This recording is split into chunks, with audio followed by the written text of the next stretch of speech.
श्री शिवाय नमस्तुभ्यं हर हर महादेव। तो दर्शकों, प्रदोष व्रत करने वाले को भोजन नहीं करना चाहिए। आज हम आपको ध्यान दीजिए। बताते हैं कि प्रदोष व्रत के दिन फलाहार करो, उसमें भी नमक का सेवन किस तरह से करनी मत चाहिए, करो। जिससे हमें भगवान प्रदोष व्रत में नमक का सेवन वर्जित होता है। कारण क्या कारण होता है? उसका एक कारण माना गया, नमक की वर्जितता। जिस समय पर एक नगर में एक ब्राह्मणी रहती थी, बहुत भाव से सुनिएगा, प्रदोष व्रत नमक को त्यागने का भाव। प्रदोष व्रत की किताब में भी मिल जाएगा आपको, आप पढ़ेंगे तो सुना होगा आपने। एक ब्राह्मणी रहती थी एक नगर में, उसका पति नहीं था। छोटा सा बालक एक साथ में रहता, छोटा सा बालक। अब ब्राह्मण के घर की धर्म पत्नी है। ब्राह्मण कर्मकांड करने वाला, पूजन करने वाला, पाठ करने वाला, अनुष्ठान करने वाला, पूजन करने वाला, मंत्र जाप करने वाला, भगवत भक्ति में डूबने वाला। ब्राह्मण तो चले गया, ब्राह्मणी बच्चे के साथ रह रही। क्या करे वो? अकेली निवास कर रही है, अकेली रह रही है। और ब्राह्मणी बच्चे के साथ भ्रमण करती रहती, घूमती, कहीं कहीं दर दर जाकर कुछ भिक्षा को मांग कर लेकर आ जाती। और भिक्षा लाने के बाद में उस भिक्षा को जब लेकर आती तो अपने बच्चे को भी खिलाती और स्वयं भी उसका पान करती। एक दिन ब्राह्मणी भ्रमण करते करते प्रदोष काल के समय पर शिव मंदिर में प्रवेश करी। प्रदोष काल के समय पर, और शंकर मंदिर में जब प्रवेश करा, प्रदोष काल किसको कहते हैं? सूर्य अस्त हो रहा हो, रात्रि प्रवेश कर रही हो, दोनों का जब मिलन हो रहा हो वो प्रदोष काल कहलाता है। दोनों का जब मिलन हो रहा, सूर्यास्त हो रहा हो, रात्रि अपना चरण बढ़ाने के लिए आगे बढ़ रही हो, और दोनों का जब मिलन हो रहा है वो प्रदोष काल है, वो प्रदोष का समय है। ब्राह्मणी मंदिर में प्रवेश कर रही। जब ब्राह्मणी मंदिर में प्रवेश करी, मंदिर के अंदर पहुंची, प्रदोष काल का समय था, प्रदोष का समय चल रहा था। और प्रदोष काल के उस समय में, प्रदोष काल के उस समय में जब ब्राह्मणी ने देखा कि कोई भगवान की भक्ति में लगा हुआ है, भगवान के रस तत्व में डूबा हुआ है। आज ब्राह्मणी के पास में कुछ पदार्थ नहीं है, अपने बच्चे का पेट भरने के लिए कोई सामग्री नहीं है, और कुछ आस लेके वो प्रवेश करी है, कुछ आस लेकर वो अंदर प्रवेश कर जाती है। कोई ऋषि की पत्नी, कोई ब्राह्मण जन की अर्धांगिनी उस प्रदोष के समय पर शंकर का अभिषेक पूजन कर रही थी, भगवान शिव की आराधना कर रही थी, भगवान की भक्ति में डूबी हुई थी। जब भगवान शिव की आराधना में डूबी हुई है, आराधना कर रही है, ये कुछ पाने के लिए चली गई, ये कुछ पाने के लिए गई, और इसके मन में आया कि मैं कुछ, मुझे भोजन का कोई पदार्थ मिल जावे, मुझे कुछ भोजन मिल जावे, और जब मुझे भोजन मिल जाएगा तब मैं जो पाऊंगी अपने बच्चे को भी पाऊंगी। पर जिस मंदिर में वो प्रवेश करी थी, जहाँ पर नारी पूजन कर रही थी शंकर की प्रदोष काल में, वहाँ पर पड़ी हुई कुछ वस्तु को इस ब्राह्मणी ने मांग लिया। मेरे बालक को बहुत भूख लगी है, मेरा बच्चा बड़ा भूखा है, इसके भोजन के लिए थोड़ी सी सामग्री दे दीजिए, इसके भोजन के लिए थोड़ा सा कुछ रस तत्व दे दीजिए। उसने उठाया थोड़ा सा पदार्थ, कुछ जो उसके पास में था वो दिया। जब दिया तो देने के बाद जब उसे प्राप्त हुआ, और होने के बाद में जब वो मिल गया उसको, तो उसने उस समय पर उस पदार्थ को जैसे ही मुख में लिया, लेते ही कहा, इसमें तो स्वाद नहीं है, इसमें स्वाद नहीं है। उस ब्राह्मणी ने बड़ा सुंदर एक संवाद कहा। घर का जो बड़ा होता है ना, घर का जो बड़े होता है, घर का बुजुर्ग जो होता है, घर का जो प्रथम स्थल प्राप्त करने वाला मेन कुर्सी पर, अच्छी जगह पर जो बैठने वाला होता है ना, ब्राह्मणी कहती है वो कभी किसी वस्तु में ऐब नहीं देखता, मिनक नहीं निकालता। समाज के अन्नकूट होते हैं, समाज के जब अन्नकूट होते हैं महाराज, समाज के जब अन्नकूट होते हैं, बड़ी बड़ी समाजों में जब कार्तिक महीने में अन्नकूट महोत्सव होते हैं, बहुत सारा प्रसाद बनता है। जो बुजुर्ग होते हैं ना, बड़े समझदार लोग होते हैं ना, तो अन्नकूट की जब प्रसाद खाने बैठते हैं ना, उसमें नमक नहीं भी होता ना तो नहीं बोलते कि इसमें नमक नहीं है।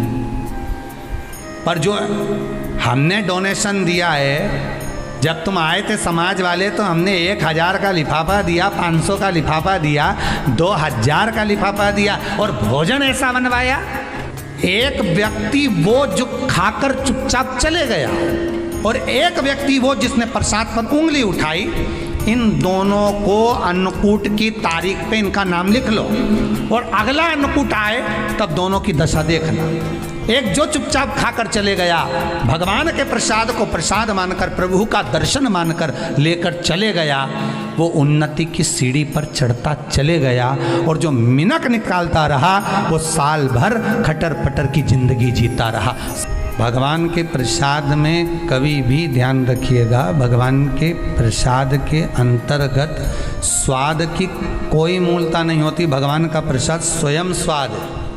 भगवान के प्रसाद में नमक नहीं देखना, मिर्ची नहीं देखना, भगवान के प्रसाद में शक्कर नहीं देखना, भगवान के प्रसाद में कुछ ये नहीं देखना कि कितना माल डला, कितना घी, कितना बादाम, कितना काजू, कितना इलायची डला। हाँ, यहाँ तक शास्त्र कहता है कि भगवान का प्रसाद अगर बन रहा है तो उसकी सुगंध भी नहीं ली जाती है महाराज। यहाँ तक शास्त्र कहता है, जब तक भगवान उसको पानी ले तब तक उसका सुगंध भी नहीं ली जाती। और कई कई जगह तो भगवान को प्रसाद अगर सूखा सामान हाथ में आ गया, इलायची कैसी है, मंदिर के अंदर जाने वाली है भगवान को डालने के लिए, लाओ यार किसकी दुकान से आई इलायची बताओ, इलायची तो 25 बार सूंघा, हाँ हाँ अच्छी है, अब सूंघ लिया तो भगवान इसको स्वीकार करेगा क्या? अरे जम के तो बोलो। एक फूल तुमने बगीचे से तोड़ा और सोचा इसमें पहले मैं सूंघ लेती हूँ, इसमें स्वाद है कि नहीं, इस फूल में गंध है कि नहीं, इसमें सुगंध है कि नहीं, और फूल सूंघ लिया, उसके बाद तुम भगवान को देखो, भगवान स्वीकार करेगा नहीं। कई कई घरों में तो हंडी से दाल चलाती जाए अपने हाथ में डाल के। महाराज ब्राह्मणी ने जैसी मुख में लिया थूक दिया, ये श्रेष्ठ नहीं है।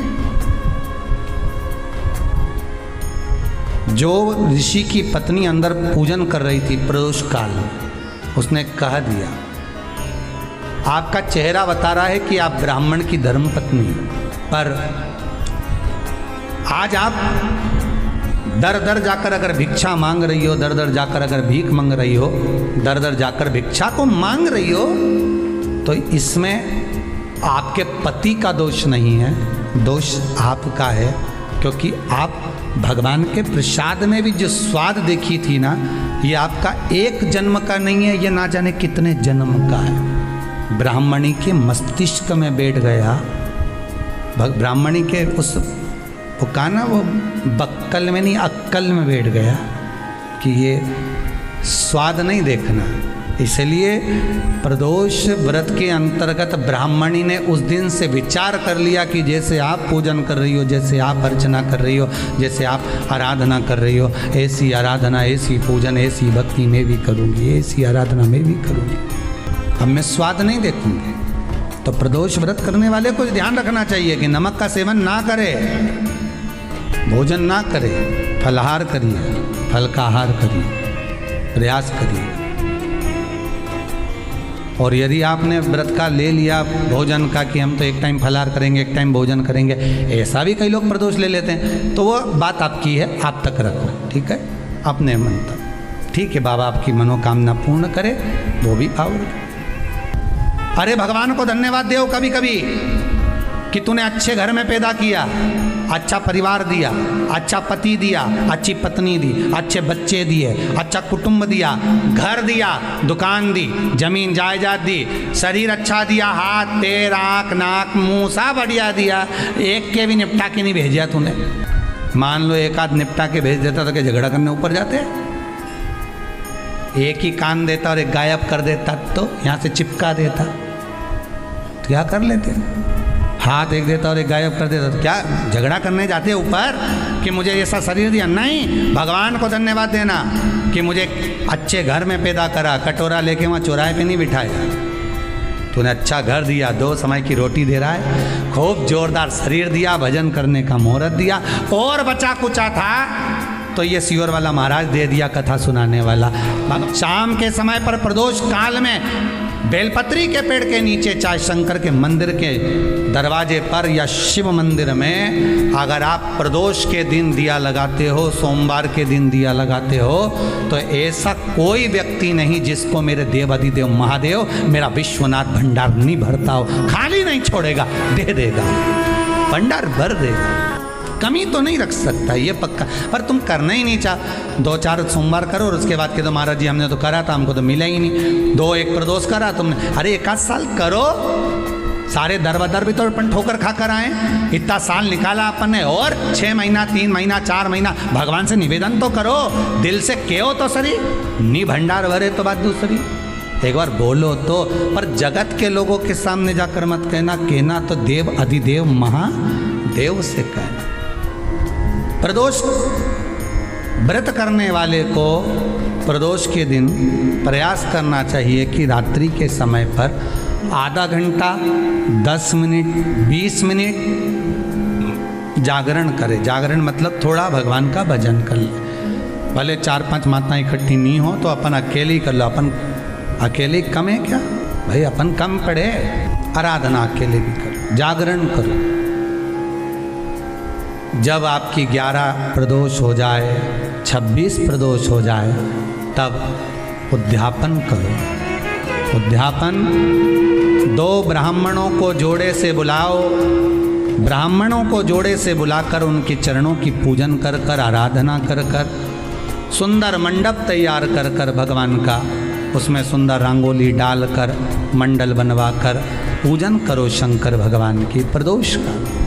1 दिन पहले गणेश की आराधना करो, पूजन करो, और प्रदोष वाले दिन जो मंडल बनाए हैं पूजन अर्चना करने के लिए, जो स्थान दिया है उसकी आराधना करो। खीर की आहुतियाँ दीजिए 108 बार, जो ब्राह्मण आए उनके माध्यम से मंत्रों द्वारा पूजन कराकर खीर की आहुतियाँ दीजिए शिव नाम। महाराज फिर ब्राह्मणों को जोड़े से भोजन कराकर, चरणों को नमन कर कर, दक्षिणा प्रदान कर कर, निवेदन कर कर ब्राह्मणों से कहें, हे ब्राह्मण देवता, आप हमें आशीर्वाद प्रदान करें कि जिस प्रदोष का हमने व्रत किया है उस व्रत का पुण्य फल हमें प्राप्त हो।